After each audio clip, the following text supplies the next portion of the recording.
Menteri SDM Bahlil Lahadalia sebelumnya membantah isu pembatasan impor BBM untuk SPBU swasta. Menurutnya, pemerintah justru telah menambah kuota impor 10% pada 2025. Bahlil menegaskan solusi paling realistis untuk meredam krisis pasokan adalah kolaborasi langsung dengan Pertamina.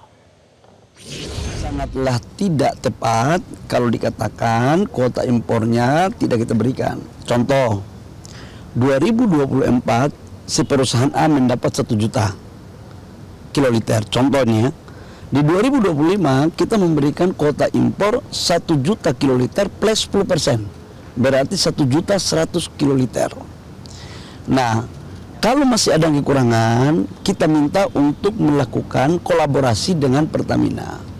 Kenapa? Karena ini terkait dengan hajat hidup orang banyak. Cabang-cabang industri yang menyangkut hajat hidup orang banyak itu harus tetap dikontrol oleh negara. Supaya apa? Semuanya baik. Ya, gitu ya. Warga masih kesulitan mendapatkan bensin di SPBU swasta yang sudah berlangsung lebih dari sebulan, tapi tak kunjung mendapatkan solusi. Apakah kolaborasi dengan Pertamina menjadi solusi paling realistis untuk meredam krisis pasokan di SPBU swasta? Kita akan membahasnya bersama dengan Ketua Pengurus Harian YLKI, Niti Emiliana, dan pakar ekonomi energi, Fahmi Radi. Pak Fahmi, Mbak Niti, selamat malam. Malam, Egan. Selamat malam, Mas. Ya, terima kasih atas waktunya bersama kami di Prime Time News. Saya mau ke Pak Fahmi dulu ya. Pak Fahmi, melihat mengenai kondisi beberapa waktu terakhir ini sesuai dengan dugaan banyak orang, khususnya mereka yang menggunakan SPBU swasta, tampaknya yang hanya diuntungkan dengan keadaan ini adalah Pertamina. Menurut Anda, apakah memang ada upaya Pertamina mau memonopoli BBM, Pak Fahmi? Ya, saya kira yang disampaikan Bahlil itu gitu ya, itu memang tendensius gitu ya. Permasalahan yang muncul sesungguhnya itu kan perubahan aturan dalam pengadaan BBM oleh SPBU swasta. Sebelumnya, sebulan yang lalu itu periode waktunya itu 1 tahun.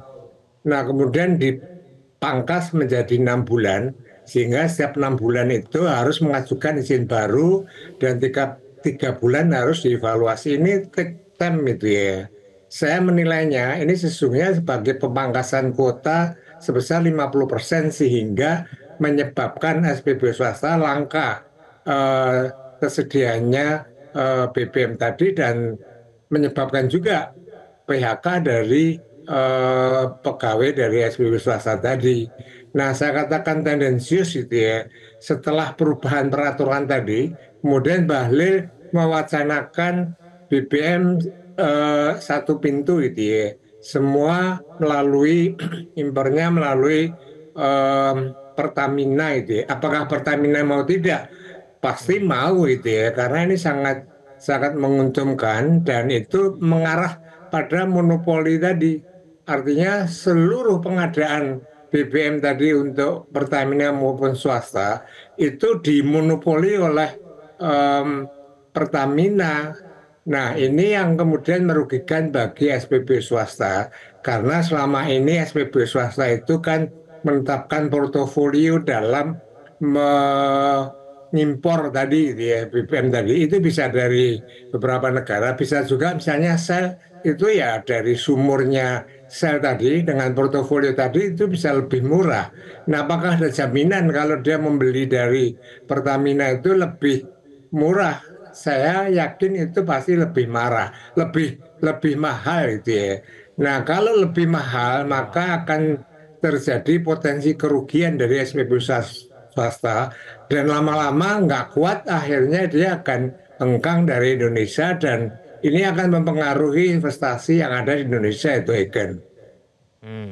Baik, Mbak Diti, kalau misalnya kondisi ini dibiarkan terlalu lama dan bahkan mungkin berujung tadi pada monopoli seperti yang Pak Fahmi katakan, dampaknya untuk konsumen seperti apa, Mbak Niti? Iya, terlepas dari kasus monopoli atau tidak, pada sampai saat ini pun konsumen juga sedang merasakan, gitu ya.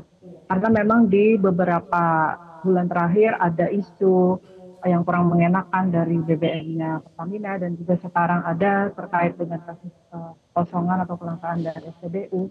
Nah, yang menjadi korban adalah konsumen akhir, gitu ya. Nah, konsumen akhir ini saya kira tidak tahu apa-apa, apa yang ada di hulu, bagaimana mereka berpolitik, tapi yang menjadi korban adalah konsumen.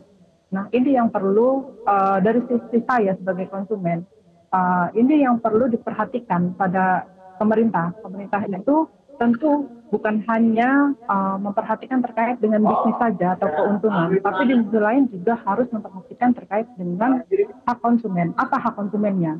Konsumen itu juga berhak atas memilih bagaimana mereka mau memilih produk lokal, terlepas itu juga yang swasta gitu. Itu tergantung preferensi dari konsumen itu sendiri.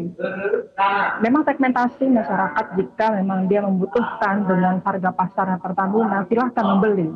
Tapi jika memang mereka membutuhkan preferensi dari SPBU swasta yang mereka rasa adalah sesuai dengan kualifikasi dari kendaraan mereka, silahkan saja. Tapi untuk saat ini hak pilih untuk konsumen itu yang tidak ada, gitu ya. Jadi saya kira terkait dengan hal ini, YLKI mendorong adanya persaingan usaha yang sehat dan juga terus mengedepankan hak-hak konsumen. Bagaimana konsumen itu dapat memilih, dan bagaimana memilihnya itu adalah ketika memang ada di pasaran, baik itu stoknya Pertamina ataupun SPBU swasta, sesuai dengan standar mutu dan kualitasnya.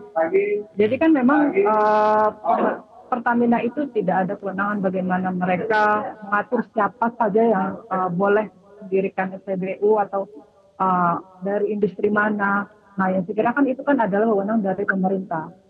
Jadi pemerintahlah yang mengatur bagaimana tata kelola dan juga bagaimana hak konsumen itu juga bisa ditegakkan. Bukan hanya berdasarkan dari preferensi keuntungan dari pemerintah gitu ya, dari keuntungan jual beli bisnis, ekspor impor dan segala macam. Untuk saat ini kan memang kebutuhan BBM kita kan memang masih kurang. Jadi kan memang perlu ada yang namanya impor gitu ya. Nah, inilah yang namanya perlu diperhatikan, apakah memang SPBU swasta itu perlu ditambah impornya atau tidak, ataukah memang stok di dalam negeri itu masih mencukupi atau tidak gitu. Saya kira kan konsumen itu tidak akan berpikir sampai sejauh itu. Yang diperhatikan oleh konsumen adalah ada atau tidak di pasar, ada atau tidak BBM tersebut secara kualitasnya sesuai dan juga stoknya itu memenuhi. Baik, Pak Fahmi, apa yang kemudian harus dilakukan? Melihat konsumen itu berhak untuk memilih, punya pilihan begitu ya untuk mendapatkan BBM berkualitas sesuai dengan kebutuhannya. Apakah memang sebaiknya impornya itu dinaikkan kuotanya atau bagaimana begitu? Ya, jadi secara teoritis itu ya, kalau terjadi monopoli dalam satu perusahaan, maka seperti katakan Mbak Niti tadi, yang dirugikan adalah konsumen. Konsumen tidak punya preferensi, konsumen tidak punya kewenangan dalam penetapan harga, konsumen tidak punya kewenangan dalam services gitu ya. Misalnya itu terjadi monopoli gitu ya, PLN akan ignore terhadap konsumen. Dia bisa juga menetapkan harga berapapun di atas harga pasar, tapi karena tidak ada pesaingnya. Nah, tapi kalau kemudian ada pesaingnya, konsumen dia bisa memilih dan kemudian terbentuklah harga keseimbangan. Harga keseimbangan itulah yang kemudian menguntungkan bagi konsumen. Nah, kemudian bagaimana solusinya itu ya? Menurut saya kembalikan tadi gitu ya, persaingan sempurna yang itu lebih fair sehingga menguntungkan bagi konsumen itu ya. Karena kan investor SPBU asing itu datang ke Indonesia itu karena ada liberalisasi gitu ya, ada persaingan. Kalau tiba-tiba diubah dalam satu pintu itu kan sudah mencerminkan monopolinya Pertamina. Nah, nanti kalau kemudian SPBU asing kemudian bangkrut, maka seluruhnya dikuasai oleh Pertamina itu ya. Nah, perubahan dari liberalisasi ke regulated ini akan menjadikan iklim investasi Indonesia itu tidak kondusif itu. Dan ini akan mempengaruhi tidak hanya di investasi di sektor migas, sektor bisnis yang lain akan terpengaruh. Dia akan mengatakan, oh ternyata peraturan di Indonesia itu tidak unpredictable, sangat mudah berubah. Ngapain saya harus invest di Indonesia?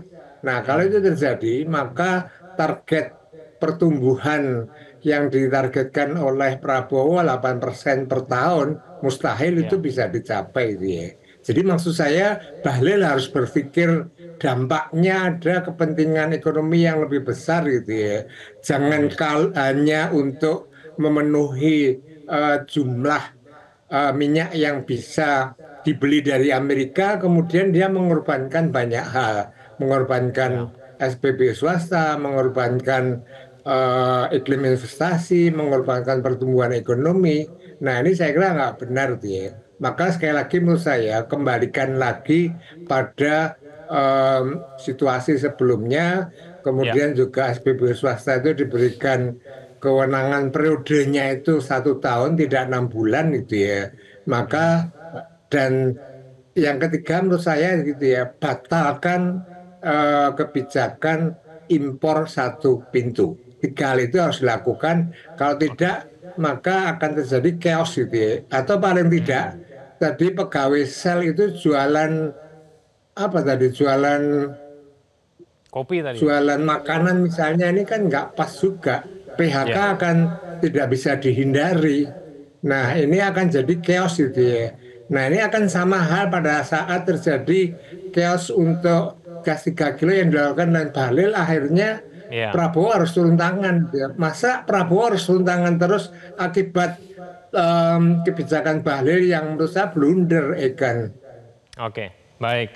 Mbak Niti, keresahan konsumen, keresahan publik menurut Anda akan sebesar ini tidak sih kalau Pertamina memberikan layanan yang terbaik, bisa dipercaya, memiliki BBM yang berkualitas, begitu?